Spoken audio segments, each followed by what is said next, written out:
The key weighed almost nothing, which was the first lie it ever told me. Brass, worn at the teeth, threaded onto a bootlace my grandfather had knotted himself because he didn't trust key rings. He pressed it into my palm the week before he died and folded my fingers shut over it like he was sealing an envelope he didn't want anyone to read. "Wait for the sirens, Margaret," he said. Not Maggie, Margaret. He only used my full name when he wanted me to remember something. I was 24, and I thought he was losing his mind. You have to understand who Harlan Voss was to understand why I didn't believe him. My grandfather had spent 40 years convinced the world was 3 days from ending. He stockpiled batteries he never used. He labeled canned peaches with dates that meant nothing. He once made my mother cry on Thanksgiving by explaining over the turkey exactly how the power grid would collapse. When he bought the property outside Cedar Hollow and started digging, my father called it the hole Harlan fell into. The family agreed. We stopped visiting, so when he died, and the lawyer read the will, and there was nothing. No house split, no savings. Just a key to me and a folder of instructions I never opened. I felt the specific shame of a person inheriting someone else's delusion. I put the key in a kitchen drawer under the takeout menus. I told my roommate Priya it was some survivalist thing my weird grandpa left me. She laughed. I laughed. That laugh is the thing I'd take back first, if I could take anything back. For 6 months, the key stayed in the drawer. I want to be honest about the kind of person I was then, because the whole point of telling this is that I wasn't anyone special. I worked the front desk at a physical therapy clinic. I was 3 years into a sociology degree I kept not finishing. I was not brave. I was not prepared. I had never changed a tire alone. My grandfather had tried, more than once, to teach me things how to purify water, how to read a pressure gauge, how to tell when meat had turned. I tuned him out. I thought survival was a hobby for men who couldn't accept that nothing was going to happen to them. The Sirens started on a Tuesday in October. Not the test kind. Not the noon whistle the town ran on the 1st of every month. This was layered, overlapping, the emergency broadcast tone bleeding under a civil defense wail I'd only ever heard in movies. Priya was standing at the window with her phone held up, frowning, saying the cell network was down. The TV had gone to a blue screen with white text I couldn't read because I was already moving toward the kitchen drawer, my hands knowing something my brain refused to. The takeout menus scattered across the floor. The key was cold.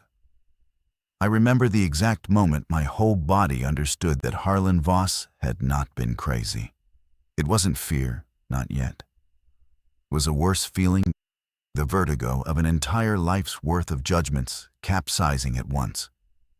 Every eye roll, every skipped visit, every time I'd let my father call him pathetic and said nothing. All of it inverting in the space of a siren cycle.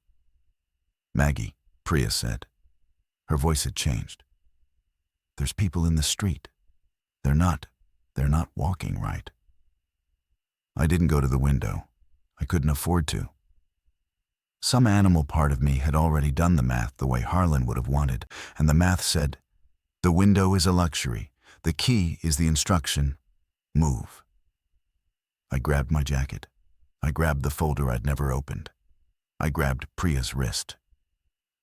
"We have to go to my grandfather's," I said. "Now, while the roads still mean anything." She stared at me like I was the one who'd lost my mind. Outside, someone began to scream, and then stopped mid-sound. And the silence after was the loudest thing I had ever heard. I'd never driven to Cedar Hollow without Harlan in the passenger seat correcting my route. 40 minutes north, off the interstate, onto a county road that shed its lane markings, then its asphalt, then its name. Priya rode beside me with the folder open on her knees, reading my grandfather's handwriting out loud in a voice that kept catching. "He drew a map," she said. "Maggie, he drew a map of the property. There's a gate code. There's a list." "Why is there a list of dates?" "I don't know. It goes back 20 years. Look, every entry is a different scenario. Grid failure, pandemic, civil collapse. He has columns. He has a column for this." She held the page toward me and I kept my eyes on the road, but I saw enough. My grandfather had written, in block capitals, at the top of one page, "Biological reanimation, do not engage." Below it, a date. The date was 11 days from now. He'd been wrong by 11 days. After 40 years, he'd missed it by 11 days.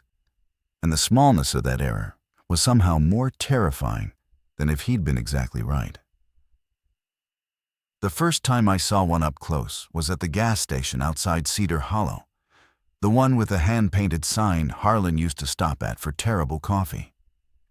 I'd pulled in because the fuel light had come on, and I was still operating on the assumptions of a Tuesday then. The gas stations dispensed gas, that the world held its shape. A man was standing between the pumps. I almost called out to him. Then he turned and his jaw was wrong, hanging from one hinge, and his eyes had the flat, wet shine of something that no longer kept its own appointments. He didn't lunge. That's what nobody tells you. He simply began to walk toward the car with a patience that was worse than hunger, like he had nowhere else to be and all the time that had ever existed. "Drive," Priya whispered. "Drive, drive, drive." I drove. I left the gas at 3/8 of a tank, and I drove. And in the mirror, the man got smaller, but never stopped following. A figure on a county road growing patient in the dust. We reached the gate at dusk. Chain link 8 feet, topped with the kind of wire my father had once mocked as Harlan's prison fence. The code was 4 digits, my grandmother's birthday, which I only knew because Priya read it off the page. The lock gave. The gate swung. And for the first time since the Sirens, I felt something other than dread. A thin, shameful relief. The relief of a child who has run home. The bunker entrance was hidden under a tool shed, exactly where the map said, behind a workbench that swung out on a hinge. Concrete steps, a blast door with a wheel like a submarine's. And on the door, scratched into the paint by a hand I recognized, a single line. "Wait for the Sirens. Not before, not after, when." The key fit a panel beside the wheel. I turned it. Something deep in the mechanism released with a sound like a held breath. "Maggie." Priya had stopped on the steps. What did he mean, not after? I didn't have an answer. I pulled the wheel and the door opened onto warm air and low light and the smell of a place that had been waiting, patiently, for 40 years to be needed. Shelves, water, cots, a radio. A life, sealed and ready, built by a man everyone I loved had agreed to laugh at. I stepped inside. Behind us, far off, the Sirens were still going. And under them now, closer than the gas station, something began to move through the trees toward the fence. The bunker was bigger inside than the entrance promised, which was the kind of thing Harlan would have planned deception built into the architecture. A main room with bunks and a table. A storage corridor lined with steel shelving. A small generator alcove that hummed to life when I found the switch he'd labeled in his careful capitals. There was a chemical toilet behind a curtain. A sink fed by a tank. A ventilation system with filters dated and rotated. It could keep 2 people alive for a year, maybe longer. It was built for 1. I didn't understand that at first. I was too busy with the giddy, awful gratitude of being saved. Priya had collapsed onto a cot, and was crying in the loose, gulping way of someone whose body had finally been given permission. I sat at the table and opened the folder all the way for the first time. And I started to read my grandfather in his own words, and that's when the gratitude began to curdle. The instructions were exhaustive. He'd thought of everything except company. The food calculations assumed a single occupant. The water ration tables had one column. There was a page titled, "Who Comes With You?" and under it, when I'd run, in handwriting that had pressed so hard it tore the paper, he'd written, "No one." "I'm sorry, Margaret. I know what kind of girl you are. You'll want to bring someone. Don't. The numbers don't hold for two, and they hold for none if you keep the door shut to everyone after. The first person you save is the last. Then you stop. You have to stop, or it's everyone, or no one. And no one is what it becomes." I read it 3 times. Then I closed the folder so Priya wouldn't see. "What does he say?" she asked, wiping her face. "Does he say how long? Does he say what's happening out there?" "He says we should rest," I told her. The first lie I told inside that room, not the last. That night, I lay awake on the cot, listening to the generator and Priya's breathing. And, underneath both, a sound I tried to convince myself was the wind. A soft, irregular contact against the shed door above us. Not knocking. Knocking has intention. This was the sound of bodies discovering an obstacle and pressing into it without urgency, the way water finds the low place. The thing from the gas station, or things like it, had followed the only road there was, and the road ended here. In the morning, the sound was still there. By afternoon, there were more of them. I climbed the concrete steps and put my eye to the periscope viewer Harlan had installed. Of course, he had installed a periscope, of course he had. And I counted 6 figures inside the fence line, moving between the shed and the gate with the loose patience I was beginning to learn was their whole language. The gate stood open. I'd left it open. In my relief, I had failed to close the one thing my grandfather had built specifically to be closed. "We have to shut the gate," I said, coming down. "We can't go out there." Priya's voice spiked. "Maggie, there's 6 of them. There's 6 of them now. There's 100 coming. There's 1,000. He has a map of how they spread." I held up the folder like evidence in a trial neither of us had agreed to attend. "If we don't close it tonight, we never close it." She looked at the blast door. She looked at me.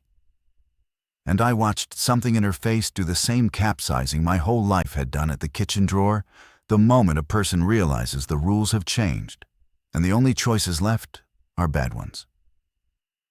"Then we close it together," she said. I should have told her right then what my grandfather had written. The first person you save is the last. I didn't. I let her think we were a team. That was the choice I'd spend everything after trying to outrun. We closed the gate at dusk, when the light went flat, and the figures inside the fence seemed to lose track of their own edges. Harlan had left a steel pole with a hooked end hanging by the steps. I understand now, it was for exactly this. For reaching the gate latch from beyond arm's length of anything that might reach back. Priya held the shed door while I went up and out into open air for the first time since the Sirens. And the smell hit me before anything else. A sweetness gone wrong. The smell of the world spoiling from the inside. 2 of them were near the gate. I won't describe what I did with the pole. I'll say only that I learned in about 4 seconds that my grandfather had been right about a thing I'd refused to hear him on for years, that the body will do what the mind won't authorize. That survival is mostly a series of actions you don't decide to take. The gate swung. The latch caught. I dropped the pole and we ran, and the blast door wheeled shut behind us. And I sat on the concrete steps and shook for a long time, while Priya held my shoulders and said nothing. Because there was nothing to say. That should have been the bottom. It wasn't. The bottom was the radio. Harlan had wired a receiver into the bunker, and on the third night I figured out how to make it work, and the static resolved into voices. Not many, scattered. A man repeating coordinates in a voice that had stopped expecting an answer. A woman reading names of the missing into the dark. And then, on a frequency Harlan had circled in the folder with the note, Local Cedar Hollow Volunteer Band. A cluster of people who knew each other, who were organizing, who were alive and trying to stay that way 3 miles down the road at the old Grange Hall. Anyone with shelter, anyone with stores. We are consolidating at the Grange. We have 43 people, and we are running out of... The voice cut, came back. Children here, if you can hear this, if you have anything, we are not asking you to come out. We are asking you to answer. Priya looked at me. I looked at the shelves. A year of food for one. 8 months, maybe, stretched thin, for 2. For 45, it was a single good meal and then nothing. We can't feed them, I said. I know. Even if we wanted to, the numbers don't. I know, Maggie. But she kept looking at the radio. We could tell them we're here. We could just answer, so they know they're not the only ones.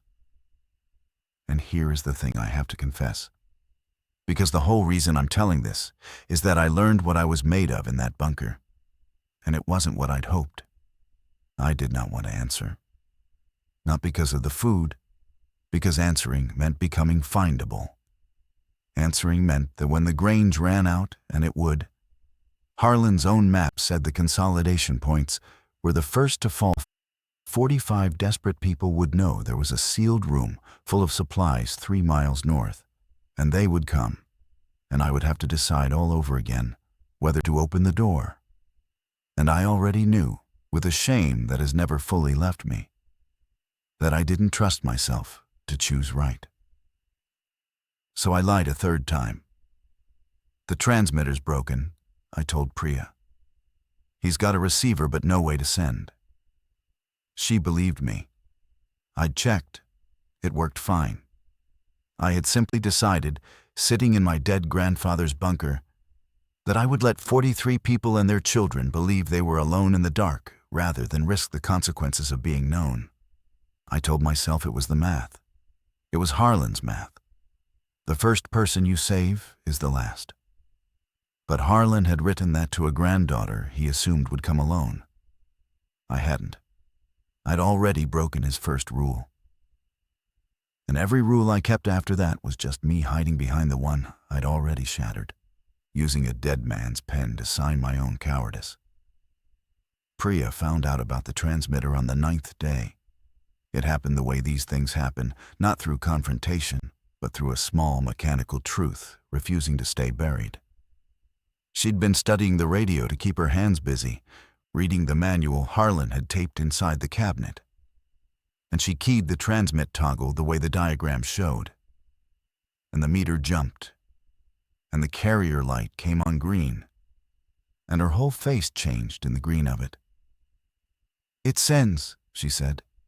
She didn't turn around. "Maggie, it sends fine." I didn't say anything. There was nothing to say that wasn't worse than the silence. "You told me it was broken." Now she turned. She wasn't crying. I'd have preferred crying. She was looking at me the way you look at a stranger who's been wearing your friend's face. There are kids 3 miles from here who think they're the last people alive. And you told me the radio was broken so we wouldn't have to feel bad about it. "So we wouldn't have to die about it," I said. And even as the words left me, I heard how small they were. "Priya, if we answer, they find us. If they find us, they come. If they come, I have to choose between the door and 45 people. And I'm telling you, I don't know which way I'll choose, and I'd rather never be asked. That's not a reason. Her voice was very quiet. That's just the fear wearing a costume. She was right. I knew she was right. And the worst part, the part I've never told anyone until now, is that being right didn't make her safe. Because we were still two people in a room built for one. And every day she was right about something was a day the numbers got worse for both of us. And I had started, without admitting it even to myself, to think of Priya as a variable rather than a person. My grandfather's math had gotten into me. It does that. It feels like clarity. It feels like the only adult in the room. And it is the exact mechanism by which decent people become the thing they were hiding from. That night, Priya took the radio while I slept. I woke to her voice, low and steady, transmitting on the Grange frequency. Cedar Hollow Grange. This is a survivor north of the property line. Do you copy? We have shelter. We can't take you in. I won't lie to you. We don't have the food. But you are not alone. Repeat, you are not alone. Hold on. Somebody is out here who knows you're there. I should have been furious. Some part of me was. But a larger part, the part Harlan never managed to kill in me, no matter how many lists he wrote, felt the room get bigger when she said it. You are not alone. It cost us nothing but our hiding. And our hiding was the only thing we'd been protecting. And the radio crackled, and a woman's voice came back broken with relief and said, "Copy. North survivor. Copy. Oh God, copy. Thank you. Thank you." And Priya looked at me across the room with her jaws set, daring me to be angry. I wasn't angry. I was ashamed, which is a different and heavier thing. "Now they know," I said. "Now they know," she agreed. "And now you have to decide what kind of person you're going to be, instead of pretending the radio decided for you." Above us, faint through the concrete, I heard the patient sound start again, bodies finding the shed door, pressing in. But there was a new sound under it now. Engines, far off. Living people move differently than the dead. They have urgency. They have direction. Someone at the Grange had heard us, and someone at the Grange had decided not to wait. Headlights swept the periscope viewer.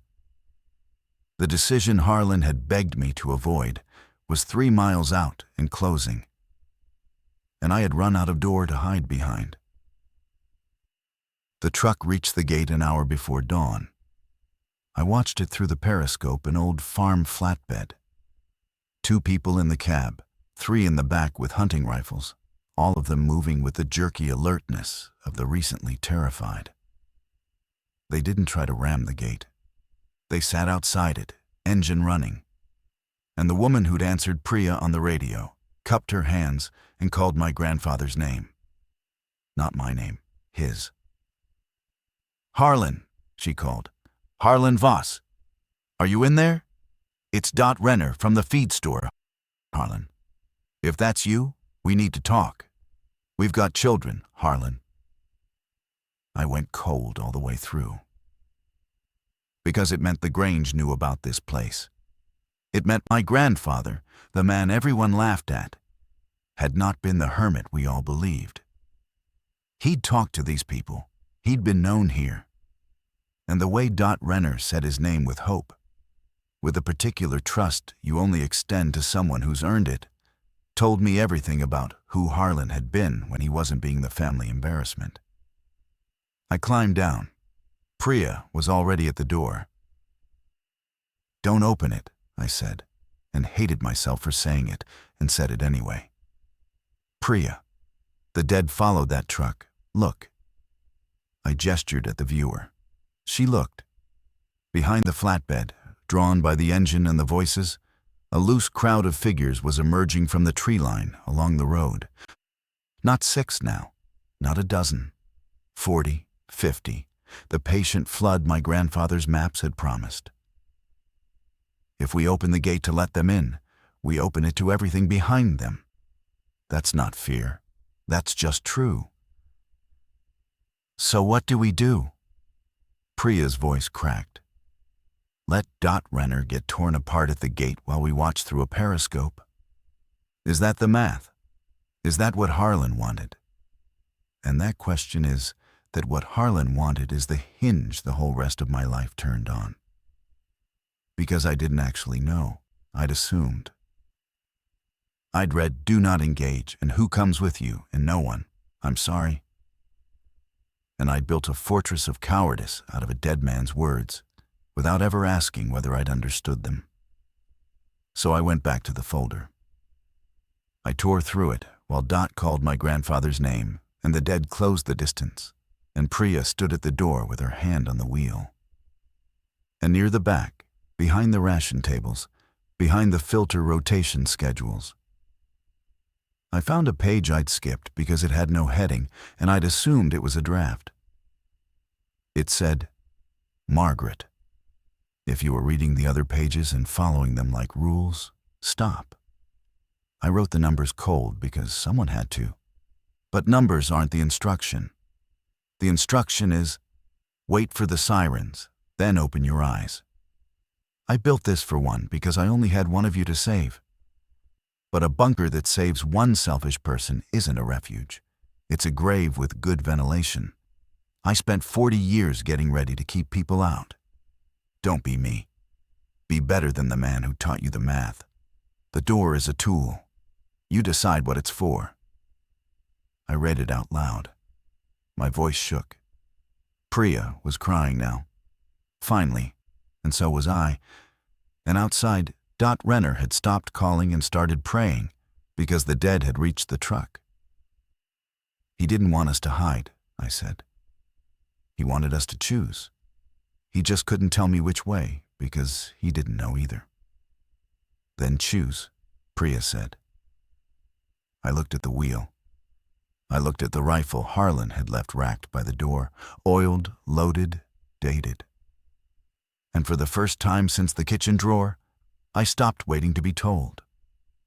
We couldn't bring 45 people into a room built for one.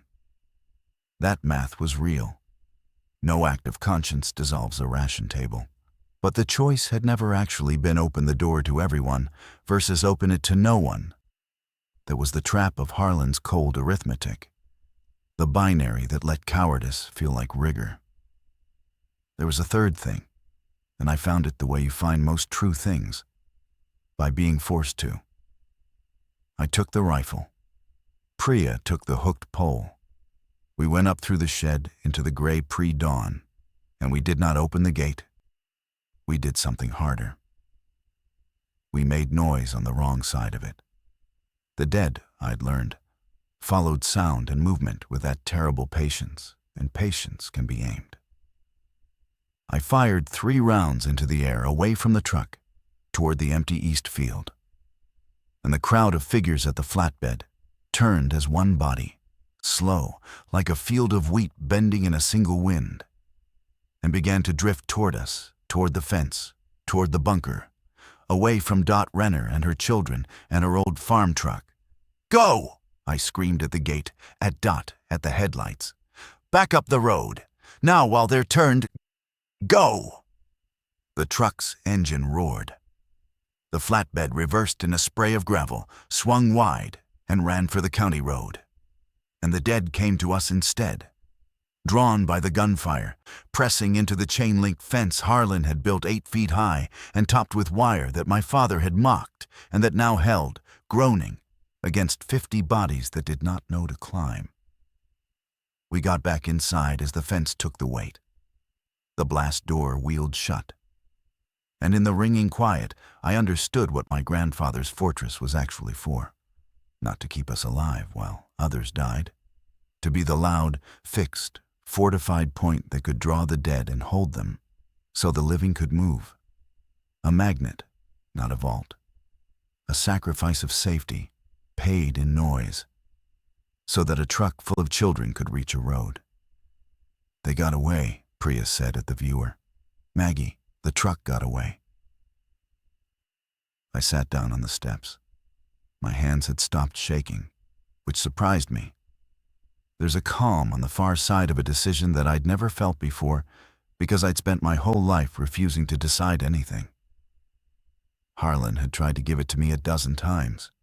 I'd had to lose the world to take it. We got on the radio. Dot Renner's voice came back, ragged, alive, the truck rattling under her words. "North survivor, we are clear. We are clear. You pulled them off us. Oh God, who are you? Who are you?" "My name is Margaret Voss," I said. And then, because it was the truest thing I knew, Harlan was my grandfather. I'm sorry it took me so long to figure out what he built this for. There was a silence on the line. Then Dot, quietly. "He always said his granddaughter was the smart one. Said you'd come around. Said it'd take you longer than it should." A wet laugh. He wasn't wrong, was he? I couldn't answer. Priya put her hand on my shoulder. "We can't house you," I said into the radio when I could speak. "That part's true. But this place can pull them. Whenever you need to move supply runs, getting to other survivors, whatever, you radio us first. We'll make noise on this end and draw the dead north. You move while their backs are turned. That's what we've got. That's what we are." "A decoy," Dot said slowly. "You're offering to be a decoy." "My grandfather spent 40 years getting ready to keep people out," I said. "I figure the least I can do is use it backwards." The arrangement held for 3 weeks, and they were the strangest, most purposeful weeks of my life. We became a station, a function. Twice, sometimes 3 times a day, the Grange band would radio with a route and a window. And Priya and I would go up into the shed and make ourselves loud gunfire. A hand-cranked siren Harlan had stockpiled, like he'd stockpiled everything. The engine of his old generator run open and screaming, and the dead would come to us across the fields. And somewhere out of our sight, a group of living people would move through a gap we'd torn in the world's attention. We never saw most of them. That was the part I had to make peace with. I'd grown up thinking heroism looked like a face, a rescue, a hand pulling someone out of water. This was nothing like that. This was being a loud, fixed point in the dark for people whose names I learned only as voices. A man named Esso, who ran the medical supply route. A teenager named O'Brit, who'd appointed herself the band's radio operator and signed off every transmission with "Stay loud, north." A pair of nurses. The children I never saw but heard once in the background of a transmission, laughing at something. And I had to leave the room. Priya changed in those weeks too. The argument we'd had over the transmitter had broken something open between us and let something better grow back. She stopped looking at me like a stranger. We worked. We took shifts on the viewer and the radio and the loud work above. We rationed the food carefully, not because the math demanded a fortress, but because a station needs to stay running. And a dead decoy helps no one. But the dead were learning. That's the thing about the patients. It's not stupidity. It's a different kind of attention. By the 3rd week, they'd stopped scattering fully when we went quiet. A core of them lingered at the fence permanently now, a standing crowd. And the fence that had held 50 was being asked to hold 100. And Harlan's wire was good, but it was 40 years old, and so was everything else he'd built. The night the fence began to fail, Britt was on the radio. "North, we got a problem," she said, and her teenager's voice had gone flat with the adult fear I'd come to recognize. "Esso's route hit a dead-end bridge is down. He's got to come back through the North Road, right past you. And there's too many for you to pull all of them. You make noise, you pull half. The other half are still going to be on that road when he comes through. I looked at the viewer. The fence on the east side was bowing inward. The posts Harlan had set in concrete, leaning under a weight they were never rated for. We had maybe a day, maybe less. "How many's he got with him?" I asked. 9, Britt said. 2 of them kids. Priya and I looked at each other. We both knew what the answer had to be, and neither of us wanted to be the one to say it. Because saying it meant the station we'd built, the careful, sustainable, survivable thing, was about to be spent all at once. "We won't make noise to pull half," I said into the radio. My voice was steadier than I was. "We'll open the gate. We'll let them in here, into the property, all of them. And we'll go out the back through the culvert my grandfather marked on the map. They follow the open gate and the fresh movement. Esso comes through clean. The whole road's clear. Static." Then Britt, very quietly, "North. If you open that gate and they come in, you can't go back in the bunker. That's your hole. That's everything you've got." "I know," I said. "That place is the only reason you're alive." "No," I said, and I was surprised to find I meant it all the way down. "It's the reason I was alive. It's not what's keeping me that way anymore." Harlan had marked a culvert on the map in red, with a note I'd read a dozen times, without understanding. "Escape, not retreat. The difference matters." I understood it now. A retreat is when you run to save yourself. An escape is when you give up the thing that was keeping you safe in order to make a way for someone else. The same physical act, opposite souls. We packed light. A few days of food, the radio's portable set Harlan had built and charged and rotated for 40 years against this exact night, the rifle, water. I stood in the main room of the bunker one last time and I looked at the shelves, the cots, the careful labels, the whole monument to a man's terror and love. And I said something to him out loud that I'd never said while he was alive. "You were right," I told the empty room. "About all of it. You were right, and we laughed at you, and you built this anyway, for me. And I'm about to give it to the dead so 9 strangers can drive past. I think that's what you'd want. I think that's the part you couldn't write down because you weren't sure of it yourself. So I'm deciding for both of us. The door's a tool. Here's what it's for." Priya took my hand. Above us, the fence groaned. We timed it with Esso's approach. Britt fed us his position over the radio, 2 miles out. Then 1. Then he's coming up on the north road now, north. He can see your fence, and at the word, I went up into the shed, and threw the gate wide, and stood for 1 heartbeat in the open, with 100 dead faces turning toward me across the failing fence line. And then I ran for the culvert. And behind me I heard the gate crowd surge through the opening I'd made, into the property, toward the shed, toward the warmth and movement of a place that had been sealed, and was suddenly, gloriously, open.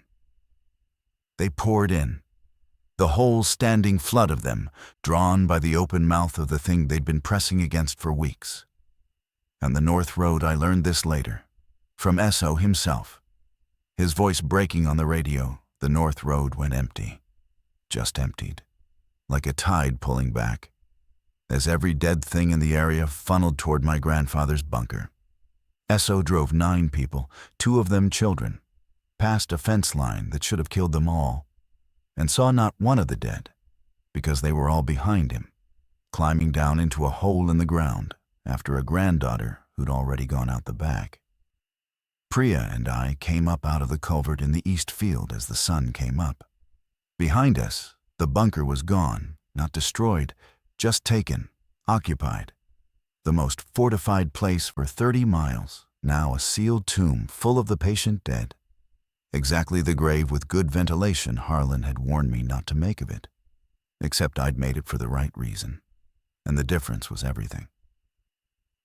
"Where do we go now?" Priya asked. We had no shelter. We had a few days of food. We had a radio and a rifle and the open, dangerous world. I looked at the portable set in my hand. Britt's voice was still on it, repeating our call sign, asking if we'd made it. "North, north, do you copy? North, please copy." "We go to the Grange," I said. "Not to be saved, to be useful. I'm done waiting in rooms." I keyed the radio. "Grange, this is Margaret Voss. We're out. We're clear. The bunker's gone and Esso's road is empty. We're coming to you on foot. Have somebody loud meet us halfway." The 11 miles from the bunker to the Grange taught me more about the dead and about myself than the 3 weeks of safe, loud work ever had. Inside the shed, I'd been a function, a noise, a magnet, a decision made once and repeated. On the road, I was just a body in a world that wanted to make me one of the patient ones. And every step was a fresh decision. And Priya and I made them together, with a wordless coordination that grief and fear had welded into us. We moved at the edges of things. Tree lines, drainage ditches. Harlan had a page in the folder I'd memorized without meaning to movement, with sketches of how to read a field, where the dead pool and where they thin, why open ground kills you slower than it looks, and tight spaces kill you faster than you'd think. I'd absorbed my grandfather despite myself, all those years of tuning him out, the information lodging somewhere below the eye rolling. He was in my hands. He was in the way I'd learned to fire the rifle, the way I knew without checking that a closed door might hold something on the other side, the way I waited a half second at every corner. We lost the rifle's last rounds at a crossroads, where 4 of them came at us from a stalled school bus. And after that, it was the hooked pole and Priya's nerve and a great deal of running. I won't describe the crossroads. I'll say that Priya saved my life there, and that the look on her face afterward, the same look I must have worn at the gate that first night, told me she'd just crossed the line into the country I already lived in, where the body does what the mind won't authorize. "You okay?" I asked her. "No," she said. "Are you?" "No." And we kept walking. And the honesty of it was its own kind of shelter. We reached the meeting point at dusk on the second day. The Grange had sent 2 people, as promised Britt, who turned out to be 16 and fierce and smaller than her radio voice. And Esso, the medical route man, who was older than I'd imagined and who got out of his truck and walked straight up to me and did not shake my hand, but put both of his on my shoulders and looked at me for a long moment. "You opened your door for us," he said. "You gave up the only safe place in this whole county so I could drive 9 people down a road." His voice was rough. "I've got a daughter alive because of a hole in the ground you let the dead have. I don't have words for that. I just wanted to stand in front of the person who did it." I didn't have words either. Britt did, because 16-year-olds always do. "Harlan talked about you all the time," she said, climbing back into the truck. "Used to come to the Grange before everything, fix our wiring, argue with everybody about the end of the world. Everybody thought he was nuts. He said his granddaughter was the only one who'd survive it, because she was too stubborn to die and too soft to do it alone." Britt looked at Priya, then at me. Guess he had us both pegged. The truck took us the last miles in, and as the Grange Hall came into view, lit, fortified, alive, 100 small human noises spilling out of it into the dark. I felt the thing I'd been chasing without a name, since the kitchen drawer. Not safety. I'd given up safety, belonging, the specific weight of arriving somewhere not to hide, but to be counted. The Grange was not the haven the radio had made it sound. That was the first thing I learned walking in. That Dot Renner's calm voice had been a performance held together with willpower. And that behind it was 40-some frightened people in a converted hall, low on food, lower on hope, holding a perimeter with a discipline that was one bad night from breaking. They'd lost people. The wall had a list of names. The children were too quiet. But it was alive, and it was together. And after the sealed solitude of the bunker, that togetherness hit me like weather. People cooked in shifts. People argued about rationing and made up an hour later. A man taught 3 kids to read by lantern. 2 women ran a clinic out of the kitchen. It was the messy, friction-filled, irreplaceable thing my grandfather had spent 40 years preparing to do without. And that I now understood he'd never actually wanted to do without at all. He'd just been too frightened of losing people to let himself need them. That was the inheritance, I realized. Not the bunker, not the key. The fear. Harlan had handed me his fear along with his food, and I'd worn it for the first weeks like it was wisdom, and the work of the rest of my life was going to be the slow business of setting it down. Dot Renner found me on my second night, sitting on the loading dock watching the dark field where, eventually, the dead would come. She was older than her voice, too. They all were, I was learning. The world had aged everyone, and she sat down beside me with the particular slowness of a body that hurt. "Your grandfather wired this hall," she said. "Did you know that? Generator, the perimeter lights, all of it. Years ago. Said someday we'd be glad of it. We laughed." She shook her head. "Town full of people who laughed at Harlan Voss, and every single one of us is alive tonight because of something he built while we laughed."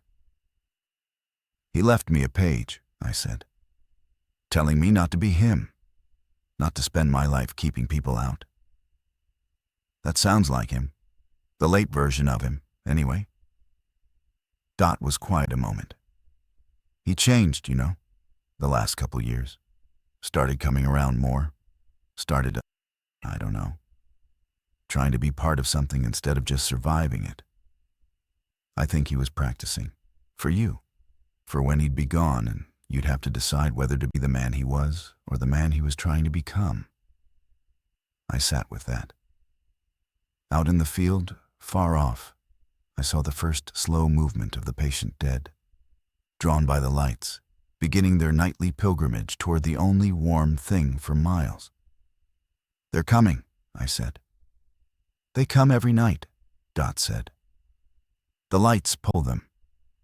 It's the same problem you had at the bunker. The thing that keeps us alive also makes us a target." She looked at me sideways. "Your grandfather had ideas about that. Never finished them. Said it'd take someone with a steadier hand than his. Said it'd take you." And there it was. The thing Harlan had been pointing me toward the whole time. Through the key and the sirens and the cold math and the late soft page in the back of the folder. Not a bunker to hide in. A problem to solve. A community that needed exactly the stubborn, reluctant, finally arrived competence of a woman who'd spent her whole life refusing to be useful and had run out of road to refuse it on. "Tell me his ideas," I said. Harlan's idea, it turned out, was the same idea I'd stumbled into at the bunker, but bigger and built to last. The Grange's lights drew the dead every night. What if the lights moved? What if, instead of one fixed bright target that the dead pooled against until they overwhelmed it, there were a ring of decoy stations around the settlement lights and sound-on timers and remote switches, drawing the dead in rotation, away from the walls, scattering their patient attention across a perimeter too wide for them to mass against any single point. He'd sketched it in the back of the folder I'd been carrying the whole time. Diagrams, wiring runs, a control board.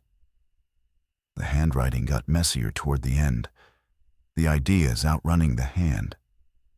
And there was a note at the bottom that made me put the folder down and walk outside until I could breathe. Too big for me. I'm too old and too scared and too alone. But Margaret could do this, if she ever stops being afraid of needing people. The whole thing only works if you trust other hands to throw the switches. That was always my problem. Maybe it won't be hers. He'd seen me. The whole time, through all the years, I thought he was a paranoid embarrassment. My grandfather had seen exactly who I was and exactly who I could become. And he'd built a key, a bunker, a set of instructions, and a half-finished plan. All of it aimed at walking me from one to the other. The sirens weren't a warning to hide. They were a starting gun. I brought the plan to Dot and Esso and the Grange Council. Such as it was, 6 people around a table by lantern. I expected to have to argue. I'd inherited Harlan's certainty that other people couldn't be trusted with the work. Instead, they looked at the diagrams and looked at me, and Esso said, simply, "What do you need?" It took us 11 days to build the first ring. Esso's people ran wire.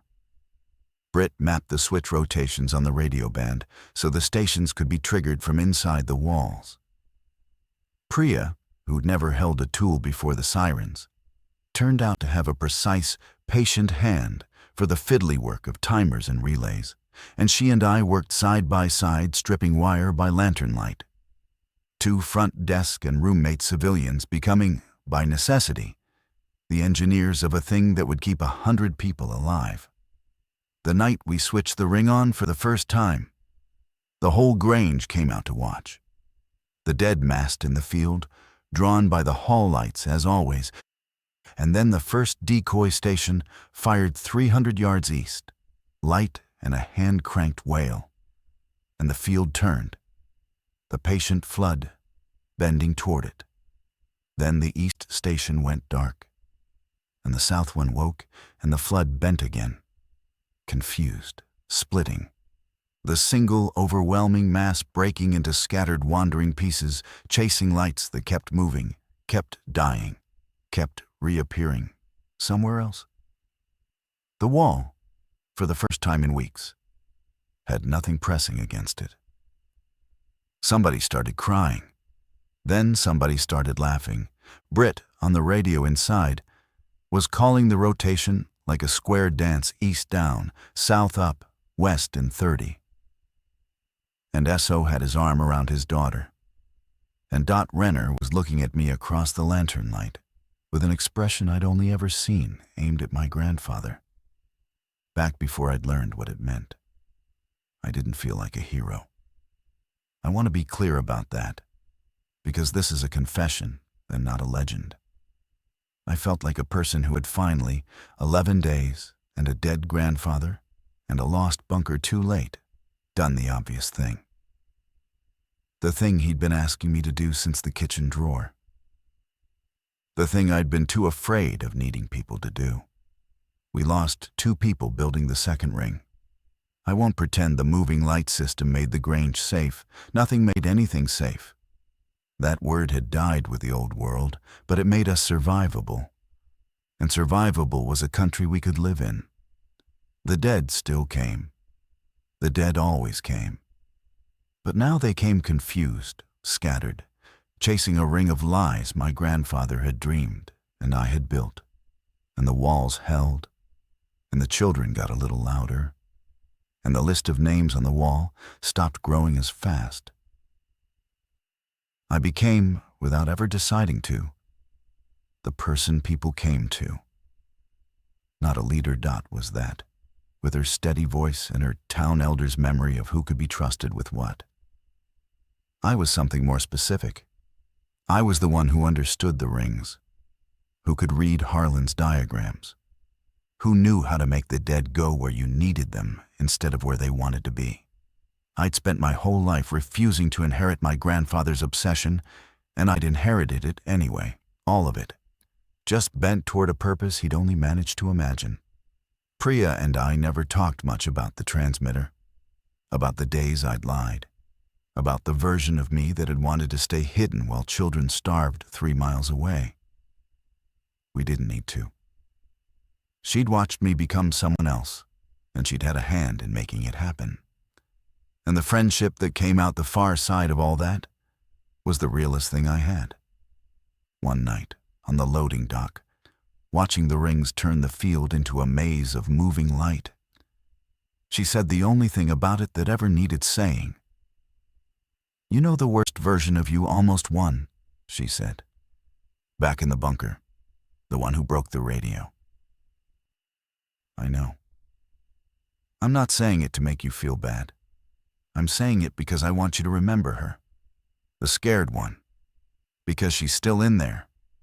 And the only reason she doesn't run things is you keep choosing not to let her. Priya bumped her shoulder against mine. Harlan knew that. That's why all his notes are about choosing instead of following. He wasn't worried you'd die. He was worried you'd survive and stay small. She was right. My grandfather hadn't built me a bunker to keep my body alive. He'd built me a series of decisions, each one harder than the last, designed to walk a frightened girl out of the hole he'd nearly fallen into himself. The key, the sirens, the cold math that would tempt me to hide, the soft, late page that would dare me not to, the half-finished plan that would only work if I trusted other hands. He'd left me a path disguised as a will, and he died not knowing whether I'd walk it. I think about that more than anything else now, that he didn't get to know. He pressed a key into my hand and said, "Wait for the sirens," and he died 11 days before he'd predicted, before the world proved him right. And he never found out whether his granddaughter was the man he used to be or the man he was trying to become. He bet everything on me and didn't live to see the dice land. I like to think he knew anyway. The way you know a seed will grow, even though you'll never see the tree. He'd planted enough. He'd done the work. The rest was always going to be mine. A year on, the Grange isn't the Grange anymore. We've grown. Other survivors found us, drawn not by lights this time, but by word of mouth, by SO's supply routes spreading the news that there was a place to the north where the dead got managed, where someone had figured out how to make the patience work against itself. We have 3 rings now, and a workshop, and a school that meets every morning. Too loud, gloriously too loud, in a building my grandfather wired before any of us believed we'd need it. People ask me, sometimes the new arrivals, how it started, how we figured out the rings. And I tell them about Harlan Voss, the man everyone in Cedar Hollow laughed at, who spent 40 years getting ready for a thing that came 11 days late and took him before it arrived. I tell them he left his granddaughter a bunker key and 4 words. I tell them I thought he was crazy. I tell them I was wrong in the specific, total way. You can only be wrong about someone after they're gone and can't accept your apology. I don't tell them about the days I lied, about the transmitter I called broken, the 43 people I was willing to let believe they were alone, the version of me that wanted the moat more than the bridge. I don't tell them because it's not useful to them, and because some confessions are only owed to the people who were there. But I carry it. Not as shame anymore. I've set the shame down, mostly. The way I set down Harlan's fear. I carry it as a fact about myself, a thing I'm capable of. The small, frightened person Priya told me to remember. She's still in there. She'll always be in there. The work isn't getting rid of her. The work is the choosing, every day, every siren, every dark field, to be the other thing instead. The bunker is still out there, 11 miles south, sealed and full of the patient dead. I haven't been back. I don't need to. It did its job, not the job Harlan built it for, the job he hoped I'd find for it. A grave with good ventilation that became, for one road on one morning, a way through. The most fortified place in the county, given away. I think that's the truest thing I ever did with anything he left me. The sirens don't run anymore. The system that powered them died with the cities months ago. but I still wake some nights certain I hear them. That layered, overlapping wail dragging me up out of sleep with my whole body knowing before my mind does. And in that half second before I remember where I'm safe, surrounded, useful, late but arrived, and I understand at last what my grandfather meant. Wait for the sirens was never about hiding. It was about the moment the alarm sounds, and you have to decide, in the space of a single breath, who you're going to be. He gave me the key, so I'd have to find that out. I just wish he'd lived long enough for me to tell him what I found. My grandson is 4. He doesn't know a world with cities in it. To him, the rings have always turned, the school has always been loud, the dead have always been a thing the grown-ups manage in the dark. He found the brass key in my keeping box last week, on its bootlace, worn at the teeth, and asked what it opened. I almost said nothing. I almost said it opened a door 11 miles south that I'll never walk through again. Instead, I sat him down and told him about a man named Harlan Voss, who everyone laughed at, who was right, who died before he was proven right, who loved a frightened girl enough to leave her a path instead of just a hiding place. "What's it open?" he asked again, because 4-year-olds want the answer, not the story. "It used to open a room," I said. "Now it opens a question. The same one every morning. The one the sirens used to ask." I closed his small hand around it the way Harlan once closed mine. "Who are you going to be today?" He didn't understand. He will. That's the only inheritance worth leaving, not the key, not the room, but the question, handed down, kept loud.